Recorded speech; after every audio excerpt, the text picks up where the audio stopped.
ఓం మహాగణాధిపతయే నమః. ఓం గురుభ్యో నమః. ఓం శ్రీమాత్రే నమః. పరమేశ్వర స్వరూపమైనటువంటి జ్యోతిష, వాస్తు మరియు ఇతర అనేకమైనటువంటి శాస్త్రములను మనకు అందించినటువంటి మహర్షులకి నమస్కారం. హయగ్రీవ హయగ్రీవ హయగ్రీవేతి యో వదేత్ తస్య నిస్సరతే వాణి జహ్నుకన్యా ప్రవాహవత్. అరుణాం కరుణాతరంగితాక్షీం ధృతపాశాంకుశ పుష్పబాణచాపాం అనిమాదిభిరావృతాం మయూకైః అహమిత్యేవ విభావయే భవానీం. శ్రీమాత్రే నమః. ప్రేక్షకులకి లలితాంబిక అమ్మవారి యొక్క అనుగ్రహం పరిపూర్ణంగా కలగాలని మనస్ఫూర్తిగా కోరుకుంటూ మనం ఈరోజు చెప్పుకోబోయేటువంటి టాపిక్ ఏమిటంటే, శని భగవానుడు మనకి వచ్చే సంవత్సరం మార్చ్ 29వ తేదీ నుంచి మారిపోతున్నాడు. ఎక్కడి నుంచి? కుంభంలో ఉండేటువంటి శని మీనంలోకి మారుతున్నాడు. దీనివల్ల ఏ రాసుల వారికి అర్ధాష్టమ శని, అష్టమ శని, ఏలినాటి శని అయిపోతుంది, ప్రారంభమవుతుంది. ఇది ఒక విషయం మీకు ఈ వీడియో ద్వారా నేను మీకు ఇచ్చే అవేర్నెస్ ఏంటంటే, అనవసరమైనటువంటి భయాలు, ఏలినాటి శని నడుస్తుంది, అర్ధాష్టమ శని నడుస్తుంది, అష్టమ శని నడుస్తుంది అనేటువంటి భయాలు పోగొట్టుకోవడం ఎలాగా? సింపుల్గా శని అంటే శని అని కాదు, కర్మ. ఇక్కడ కర్మ అని రాసింది చూడండి. అసలు కర్మ అనేది మనం మర్చిపోతున్నాం, అందుకే చిన్నగా రాశా. శని అనేది మాత్రమే మనం గుర్తుపెట్టుకుంటున్నాం, పెద్దగా రాశా. ఎందుకంటే ఇంతసేపు శని శని శని అనుకుంటున్నాం, శని అంటే ఎవరో కదా, మన కర్మ. ఇది గుర్తుపెట్టుకోండి. అయితే ఇప్పుడు ఈ విషయాలు చెప్తుంది నేనైనప్పటికీ కూడా చెప్పేస్తుంది సాక్షాత్ లలిత అమ్మవారిగా భావిస్తూ ఒక్కొక్క అంటే ఏ రాసుల వారికి ఉందో మనం తెలుసుకుందాం. ఇక అర్ధాష్టమ శని ఎవరికి అయిపోతుంది, ఎవరికి వస్తుందో తెలుసుకుందాం. ఇక్కడ చూసుకున్నట్లయితే ఈ అర్ధాష్టమ శని ఇప్పుడు ప్రజెంటు వీరికి ఉంది, అంటే వృశ్చికం వారికి ఉంది. నెక్స్ట్ ధనస్సు వారికి రాబోతుంది. వృశ్చికం వారికి గతంలో ఏవైతే ఆగిపోయి ఉన్నాయో, కన్స్ట్రక్షన్స్ కావచ్చు, విద్యా సంబంధించిన విషయాలు కావచ్చు, ఒక నింద పడినటువంటి అంశం కావచ్చు, అవన్నీ క్లియర్ అవుతాయి. ఆ రోజు అనవసరంగా అన్నం ఈయన కాదంట అని తెలుస్తుంది. అది ఏదైనా కానివ్వండి, లైఫ్లో ఒక కన్స్ట్రక్షన్ స్టార్ట్ చేసాం, అది గతంలో దానికంటే ఇప్పుడు కొంతవరకు మెరుగ్గా ముందుకు వెళ్తుంది. ఒక ఫ్యాక్టరీ ప్రారంభించిన ఏదైనా, ఇది ఎప్పటి నుంచి? నెక్స్ట్ ఇయర్ 2025 మార్చి 29వ తేదీ నుంచి. ఇక మరి ఎవరికి వస్తుందండి అర్ధాష్టమ శని? ధనస్సు వారికి. ఎందుకంటే 4లో సంచరిస్తున్నాడు కదా. ఇక్కడ మాత్రం ఇది చూపించేది ఏమిటంటే, ముఖ్యంగా ధర్మ సంబంధంగా ఏవైతే వీళ్ళు నిత్యము పాటిస్తుంటారో వాటికి చెక్ పడుతుంది. ఎందుకు? అర్ధాష్టమ శని పిల్లలకేమో చదువు మీద, పెద్దలకేమో ధర్మ సంబంధంగా చేసే వాటి మీద, కన్స్ట్రక్షన్స్ మీద. ఇంకొంతమందికేమో ఆల్రెడీ ఒక టెంపుల్లో చేస్తున్నానండి, చక్కగా నాకు బాగుంది అనుకుంటే పురోహితులకు కూడా ఎక్కువ ప్రభావం చూపిస్తుంది. వాళ్ళు వేదమంత్రాలు నేర్చుకునేటువంటి వారికి, ముఖ్యంగా ధనస్సు వారికి, వేద పఠనం నేర్చుకుంటున్నారు, వీళ్ళకి ఎక్కువ ప్రభావం చూపిస్తుంటుంది. ఏదో బద్దకించడం, నాకు ఈ ఫీల్డ్ వద్దనుకోవడం, ఇట్లాంటివి ఎక్కువ ఇస్తూ ఉంటుంది. ఇటువంటి వాటి మీద దీని యొక్క ప్రభావం అనేటువంటిది ఎక్కువ పడుతూ ఉంటుంది. అదేవిధంగా సహజంగా కూడా ఈ 4వ స్థానంలో శని జరిగేటప్పుడు ఇక్కడే ఉండడు, ఆయన శని యొక్క ప్రభావం ఇక్కడ పడుతూ ఉంటుంది కదా. అంటే రాశి మీద లగ్నం అయితే లగ్నం, రాశి మీద అయితే రాశి మీద పడుతూ 4లో ఉంటాడు.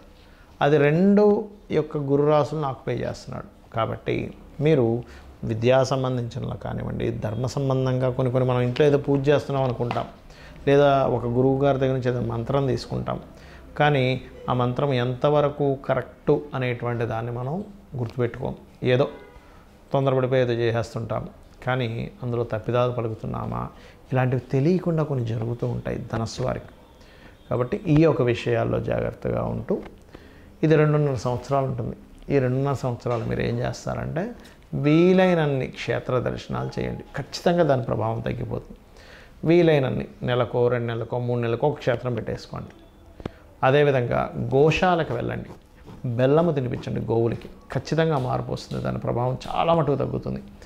అదేవిధంగా మరొక విషయం ఏంటంటే, విద్యార్థులు ఉంటారు కదా, ఆల్రెడీ పేద విద్యార్థులు ఉంటారు, వాళ్ళకి పుస్తకాలు కానీ, పెన్నులు కానీ ఏదైనా ఒకటి పంచండి.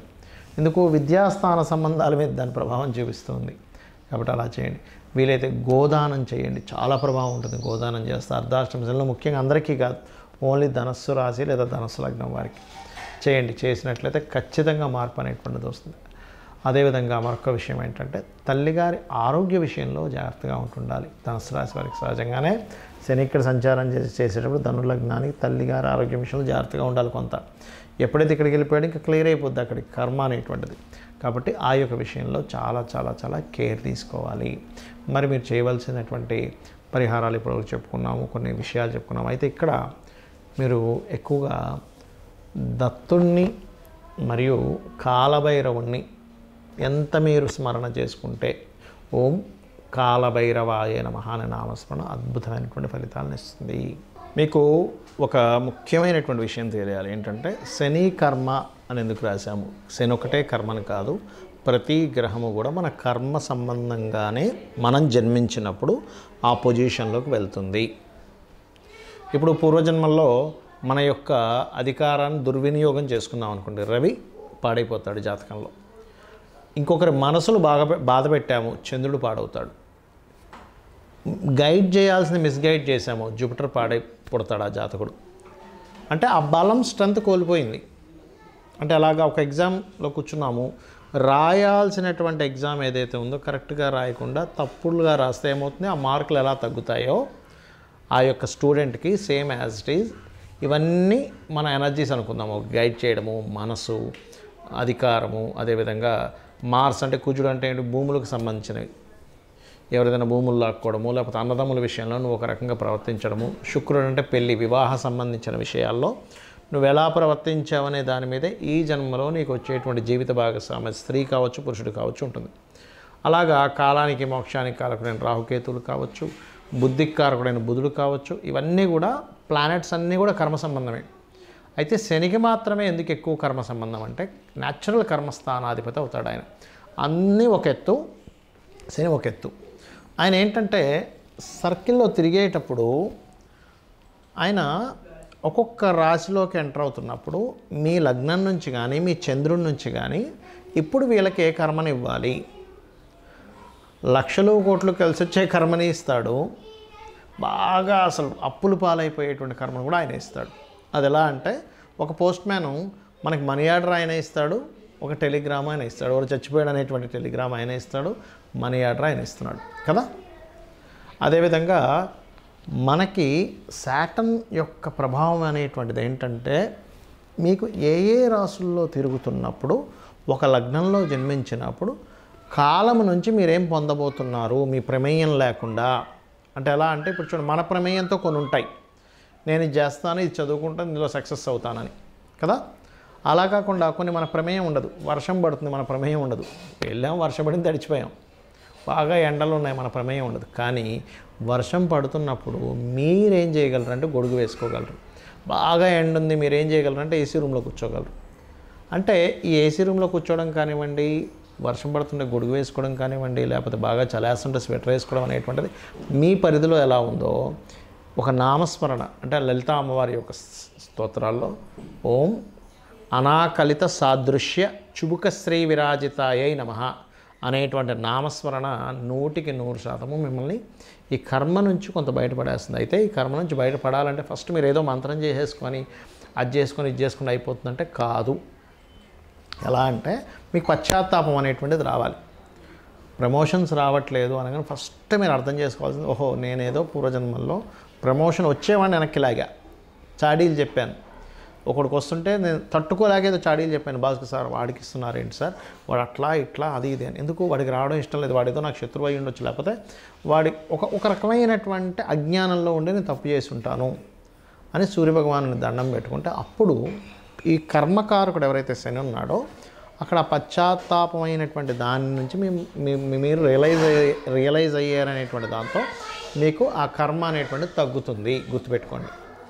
అలా కాకుండా మనస్సు సంబంధించినటువంటిది ఏదైతే ఉంటుందో, మానసిక సంబంధించింది ఏదైతే ఉంటుందో, ఇది కూడా సేమ్ అంతే. అంటే మీరు ఇప్పుడు ఒకటే సింపుల్ ఎగ్జాంపుల్ గుర్తుపెట్టుకోండి, మీరు ఏదైతే ఇప్పుడు అనుభవిస్తున్నారో వెరీ క్లియర్లీ మీరు గతంలో దీన్ని ఇబ్బంది పెట్టడం కానీ మంచి కానీ చేశారు, ఇదే క్లియర్. ఇచ్చే పని శనిదేదాన్ని. ఆయనకు పర్సనల్గా ఏ గ్రహానికి పర్సనల్గా మన మీద కోపం కానీ ద్వేషం కానీ ఇష్టం కూడా ఉండదండి, గుర్తుపెట్టుకోండి. ఇష్టము ఉండదు, కోపం ఉండదు, ద్వేషం ఉండదు. కేవలం అది వచ్చింది, ఆ రిజల్ట్ ఇచ్చింది, వెళ్ళిపోయింది అంతే. ఇప్పుడు ఒక పోస్ట్ మ్యాన్కి మన మీద ఇష్టం ఉంటే టెలిగ్రామ్లో ఉండేటువంటి మార్చేసి చనిపోలేదు బతికున్నాడని రాసేవాడుగా. అదేవిధంగా మనీ ఆర్డర్ ఎంత ఉందో అంతే ఇస్తాడు, ఆయన తినేయడు కదా, ఎందుకంటే ఆయనది కావు అవి, ఆయన ఇస్తున్నటువంటిది కాదు, మన కర్మ సంబంధంగా ఎవరైతే మనకు పంపించారో ఆ రిజల్ట్ని మనకి ఇస్తున్నటువంటిది. కాబట్టి ఏంటి, శనికి జపం చేసుకోవడంతో పాటు అసలు మీరు ఏ కర్మ వల్ల ఏ కర్మ అనుభవిస్తున్నారో ఆ గ్రహానికి కూడా చేసుకోండి. అంటే ఏంటి, ప్రమోషన్స్ రావట్లేదు, మానసికంగా ఇబ్బంది పడుతున్నారు, మూన్ అంటే చంద్రుడు, గొడవలు అవుతున్నాయి కుజుడికి, ఎందుకంటే కుజ సంబంధించింది ఈయన ట్రాన్స్ఫర్ చేసి ఇస్తున్నాడు మనకి. అదేవిధంగా బిజినెస్లో లాసెస్ అవుతున్నాయి బుధుడికి, ప్రతిదీ ఆటంకాలు ఏర్పడుతున్నాయి కేతువుకి, శనితో పాటు కేతువు కూడా చేసుకోవాలి. అదేవిధంగా ఇక్కడ అనవసరం భయాలు వస్తున్నాయి, శనితో పాటు రాహువు కూడా చేసుకోండి. వివాహం అవ్వట్లేదు, శనితో పాటు శుక్రుడికి కూడా చేసుకోండి. ఇలా ఏంటంటే రవి, చంద్ర, బుధ, కుజ, గురువు, అంటే గురువులతోని సరైన గైడెన్స్ రావట్లేదు, లేదా మీరే మిస్గైడ్ అయిపోతున్నారు, అప్పుడు గురువు కూడా చేసుకొని శనికి కూడా చేసుకోండి. ఎందుకంటే ఈ మాట చెప్తున్నాను నేను మీకు. ఇప్పుడు మీరు చిన్న ఎగ్జాంపుల్ చెప్తాను, ఇది చెప్పి ముగిస్తాను నేను మీకు. ఇప్పుడు ఒక పెద్ద సంస్థ ఉంది, ఆ పెద్ద సంస్థలో మీరు జాబ్ చేస్తున్నారు. మీకంటే పై అధికారి మీకు ఒక నోటీస్ పంపించాడు, బాబు నువ్వు ఇది పరిస్థితి, నువ్వు జాబ్ మానేసాయని. అప్పుడు కేవలం ఈయనతో పాటు ఈయనకి చెప్పుకున్నప్పుడు ఏమంటాడు, అయినా నాకు కాదు బాబు, నా పైన బాస్ ఉన్నాడు, ఆయనకు నువ్వు చెప్పుకో, ఆయన ఓకే అంటే నాదే ఉంది, నేను మధ్యలో వాడినే అంటాం కదా.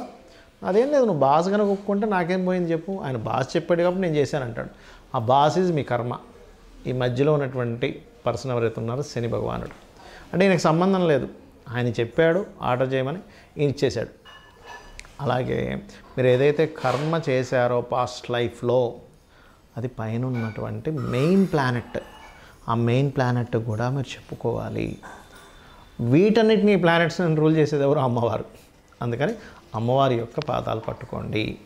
మీరు చేసినటువంటి తప్పిదాలు ఏవో ఉంటాయి పూర్వజన్మలో, తెలుసు తెలియక అజ్ఞానం ఏదో చేస్తాం, చిన్నతనంతోనో ఈర్షతోనో ద్వేషంతోనో, అవన్నీ తల్లి నేను అవన్నీ తప్పుదాలు చేశాను, నన్ను క్షమించు అని అమ్మవారి పాదాలు పట్టుకొని మీరు కనుక ఓం అనాకలిత సాదృశ్య చుబుకశ్రీ విరాజితాయే నమః అని చెప్పి చేసుకున్నట్లయితే మీకు ఎటువంటి దోషాలు ఉన్నా సరే తొలగిపోవడం జరుగుతుంది. పశ్చాత్తాపంతో చేయండి.